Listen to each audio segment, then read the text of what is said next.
بعدیم اینجا چه کار؟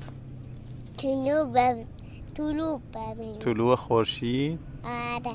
امروز من و فاطمه اومدیم اینجا طلوع خورشید ببینیم. خورشید داره یواش یواش میاد بالا. کجوه؟ طلوع کجوه؟ با دست نشونم بده. آره. سرمات شده؟ آره چادرم باز شد. چادرتو بگیر قشنگ دورت خوشگل بشی. من فاطمه خانم خوشحال باشه که یکم خوشحال باشه. حالا میخوایم من و فاطمه میخوایم طلوع نگاه کنیم. بابا حالا بابا دیشب ملودی و کرومی دیدیم. کرومی؟ آره. ملودی که صورتیه. بابا آره.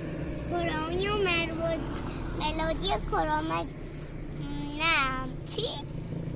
ملودی و کرومی. ملودی و کرومی بابا کرومی یعنی چی؟ یه اسم